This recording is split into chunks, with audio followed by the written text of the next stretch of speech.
गजल में शेर और अल्फाज ही नहीं काफी, जिगर का खून भी कुछ चाहिए असर के लिए। शब्द और वाणी के जादूगर प्रज्ञान पुरुष पंडित सुरेश नीरव। ज़ख्म और आश्क की बेबस जुबान है मुझ में, दर्द के गाँव का कोई मकान है मुझ में। ज़ख्म और आश्क की बेबस जुबान है मुझ में।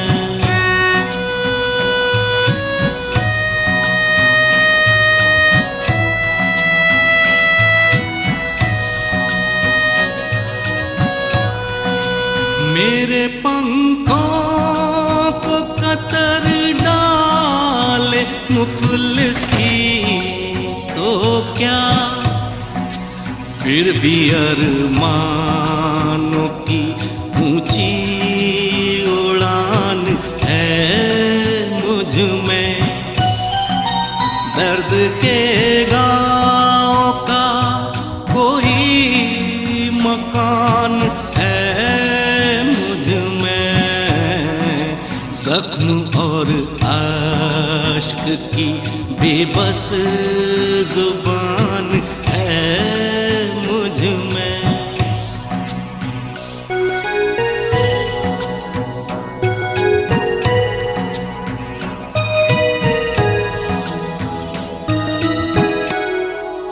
आए छू कर जिसे हर रोज ये मेरे आंसू, लफ्ज के घाव का ऐसा बयान है मुझ में।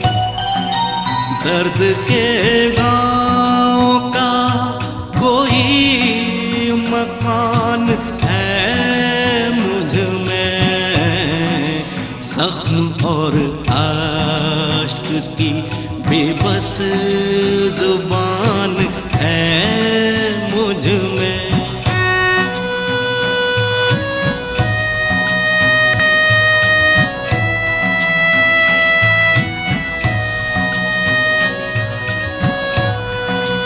डूब के निकला हूँ जलती हवाओं से मैं अभी, फिर भी शबनम का निखरता गुमान है मुझ में। दर्द के गाँव का कोई मकान है मुझ में। ज़ख्म और आश्क की बेबस जुबान है मुझ में।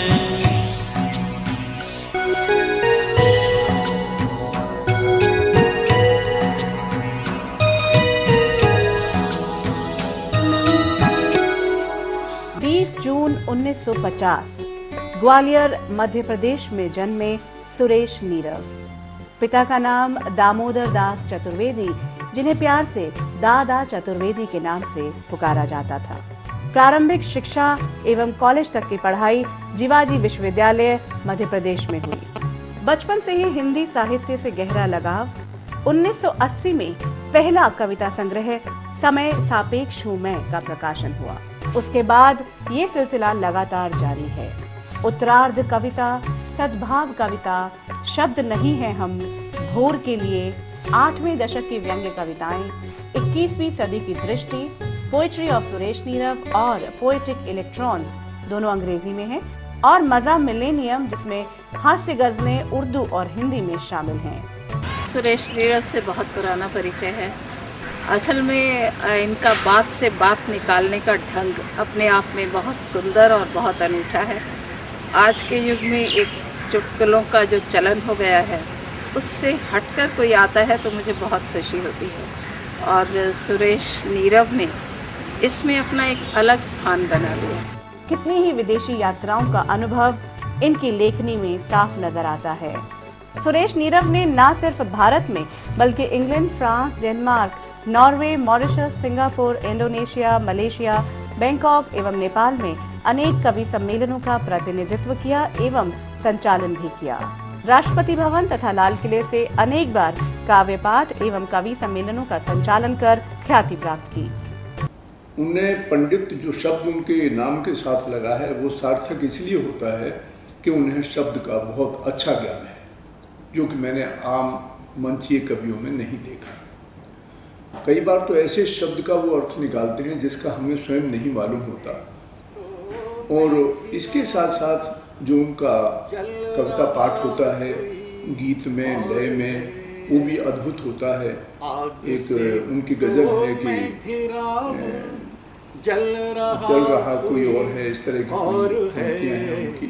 मंजिलें मुझको मिली पर चल रहा कोई और है, तू ही कह है मन के साँचे अब तुझे ये क्या हुआ, ढालना चाहा किसी को ढल रहा कोई और है, कर भलाई भूल जाना ये ज़मीं से सीखिए, कर भलाई भूल जाना ये ज़मीं से सीखिए, फर्ज धरती ने निभाया फल रहा कोई और है, फर्ज धरती ने निभाया फल रहा कोई और है। और देख जलती मोमबत्ती ये ख्याल आया मुझे, देख जलती मोमबत्ती ये ख्याल आया मुझे, नाम बाती का हुआ पर गल रहा कोई और है। और नीरव मेरा उपनाम है, इसको देखिए मैं कैसे कहता हूँ। आती जाती सांस की उलझन ने मुझसे ये कहा, आती जाती सांस की उलझन ने मुझसे ये कहा, जिस्म तो नीरव है जिसमें पल रहा कोई और है, जिस्म तो नीरव है जिसमें पल रहा कोई और है। ये सचमुच में ऐसा प्रतिभावान व्यक्ति बहुत कम या विरले होते हैं। उनके पास जो शब्दों का भंडार है, आप लगातार जब उनकी कविता को सुनेंगे या उनके वक्तव्य को सुनेंगे तो ये लगता है कि ये व्यक्ति के पास अथाह शब्द भंडार है। उनकी कविताओं को सुनेंगे तो आपको ये लगता है कि ये सुमित्रानंदन पंत, मैथिली शरण गुप्त या जयशंकर प्रसाद की परंपरा को आगे बढ़ा रहे हैं। लेकिन यहाँ बिल्कुल फर्क है। सुरेश नीरव की कविता में यथार्थ भी है, छायावाद, लगातार एक मनोकंपना, शब्दों का रचाव, शब्दों का खेल रचने से अलावा मुझे ज़्यादा नहीं लगता। जबकि सुरेश नीरव की कविता एक यथार्थ की जमीन पर खड़ी होकर अपनी बात को कहती है। श्लोक अधर मंत्र सी आंखें, देवालय सातन, रामायण सा रूप तुम्हारा, सांसें वृंदावन, सांसें वृंदावन, मौल श्री की छाँव के नीचे तुम ऐसी दिखती हो, भोजपत्र पर जैसे कोई वेद ऋचा लिख दी हो, जब से दरस तुम्हारा पाया, जब से दरस तुम्हारा पाया, हुआ तथागत मन।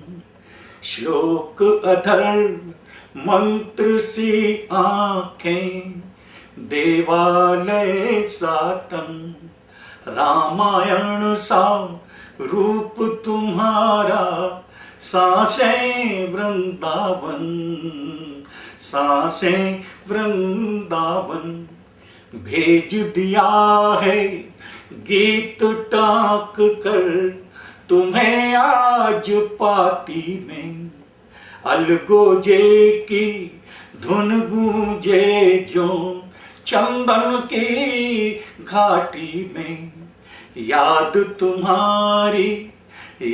तुम्हारी महकी ऐसे जो मंदिर में हवन। श्लोक अधर मंत्र सी आंखें, देवालय सातन। रामायण सा रूप तुम्हारा, सांसें वृंदावन, सांसें वृंदावन।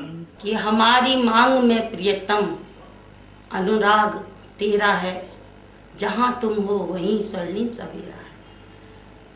तो नीरव जी के बारे में मैं क्या कहूँ। नीरव जी तो बहुत पहुँचे हुए कवि हैं और उन्होंने बहुत कुछ मुझे सिखाया।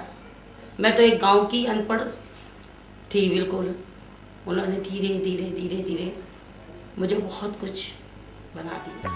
कितने ही पुरस्कारों एवं सम्मानों से सम्मानित सुरेश नीरव, जिनमें प्रमुख हैं कन्हैया लाल माणिकलाल मुंशी पुरस्कार, भारतीय विद्या भवन का भुवन भारती पुरस्कार, प्रेक्षा पुरस्कार, अट्ठाहस पुरस्कार, मीडिया इंटरनेशनल अवार्ड जो कि प्रधानमंत्री द्वारा प्रदान किया गया और राष्ट्रपति द्वारा प्रदान किया गया अखिल भारतीय भाषा साहित्य सम्मेलन का साहित्य श्री अलंकरण। कि यस्तु सर्वाणि भूतान्यात्मन्येवानुपश्यति सर्वभूतेषु चात्मानं ततो न विजुगुप्सते। ऐसी दशा को पहुँचा हुए व्यक्ति को निर्विण्ण कहते हैं। ऐसी निर्विण्णता सबों में अवतरित हो जब तक कोई साहस नहीं होगा, सरल नहीं होगा, प्रकृति स्थित नहीं होगा, तब तक उसमें निर्विण्णता नहीं आएगी। पंडित सुरेश नीरव जहाँ भी होते हैं उनके व्यक्तित्व का आयाम ऐसा है कि एक रिक्शा चलाने वाले से लेकर राष्ट्रपति भवन तक जो व्यक्तित्व के विभिन्न आयाम है उसको निर्विण्ण कर देते हैं, उसको सम कर देते हैं, उसको समरस बना देते हैं। और विकास की ऐसी यात्रा जिसके लिए छांदोग्योपनिषद का उदाहरण देना चाहता हूँ, जिसमें कहा गया है कि स्थूल से सूक्ष्म की यात्रा कैसे होती है। पंडित नीरव स्थूल से सूक्ष्म की यात्रा के दृष्टांत पुरुष हैं, इसलिए इन्हें प्रज्ञान पुरुष की संज्ञा दी जाती है और सार्थक रूप से दी गई है। सुरेश नीरव न सिर्फ अपनी हास्य गजलों और कविताओं के लिए प्रसिद्ध है, बल्कि उनकी संजीदा गजलों ने भी अपनी एक अलग जगह बनाई है। मैं अनेक उनकी कविताओं को बार बार सुनना चाहता हूँ, उनसे कहता हूँ सुनाइए, क्योंकि उनको जितनी बार भी सुनता हूँ लगता है कि ये कविताएं हर बार एक नया कुछ जीवन को एक संदेश देती हैं, नया कुछ बताती हैं। पंडित सुरेश नीरव एक आज के वर्तमान के एक महत्वपूर्ण कवि हैं। अगर जब भी वर्तमान कविता का कहीं भी उल्लेख होगा तो पंडित सुरेश नीरव को कवि के रूप में नज़रअंदाज नहीं किया जा सकता। उर्दू के जाने माने शायर पद्मश्री डॉक्टर बशीर बद्र ने कहा है, सुरेश नीरव ने तजुर्बों और गहरी पकड़ के बिना पर गजल की जो सच्ची भाषा है उसकी आत्मा को छू लिया है।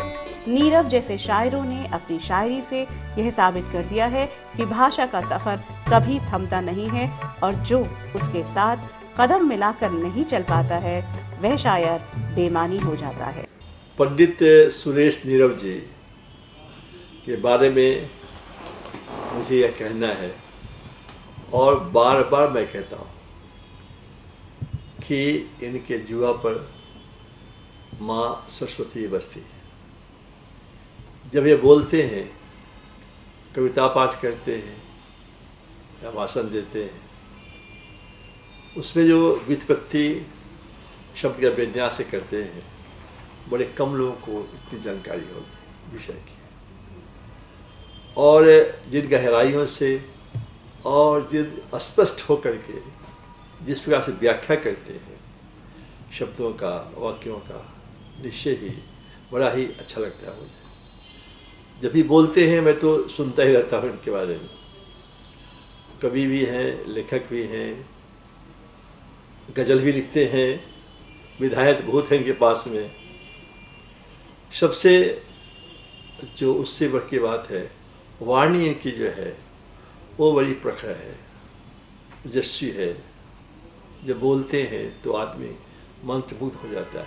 खुद पर है गर्व बहुत मुझको, है शुक्र खुदा का बारंबार कि नीरव जैसा मित्र मिला। कवि कविता का कितना उपकार, कवि कविता का कितना उपकार। शब्दों से चित्र बनाता है वाणी का जादूगर नीरव। कविता, गजल, रुबाई, गीत, चले लेखनी अजब गजब। कि वैसे तो दोस्त बहुत मिलते, पर नीरव जैसा मित्र कहाँ। और जाऊं अतीत में 30 बरस, चलने लगता चलचित्र यहाँ। कि आता है याद मिलन पहला, आता है याद मिलन पहला। हम दोनों युवा युवा ही थे। मैं आयोजक सम्मेलन का और नीरव कवियों में शामिल थे। वैसे तो कवि बहुत थे तब, नीरव का काव्य निराला था। और संचालन के जादूगर ने कवि सम्मेलन खूब संभाला था। और अभी सबने देखा, और अभी सबने देखा, एक मौका हासिल मुझे हुआ। वृत्तचित्र बनाकर नीरव पर जैसे सम्मानित स्वयं हुआ। शब्दों का जादू तब भी था, शब्दों का जादू है अब भी। वाणी में माँ वाणी बैठी, नीरव का जादू तब भी था और नीरव का जादू है अब भी। जाते जाते भी पलट आए प्यार के दुश्मन। ऐसी मासूम सी मीठी जुबान है मुझ में। दर्द के गाँव का कोई मकान है मुझ में। जख्म और आश्क की बेबस जुबान है मुझ में।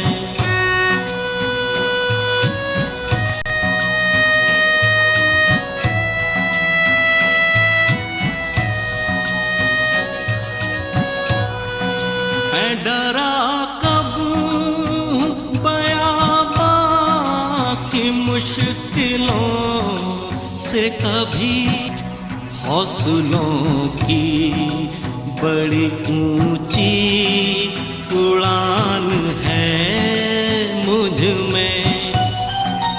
दर्द के गाँव का कोई मकान है मुझ में।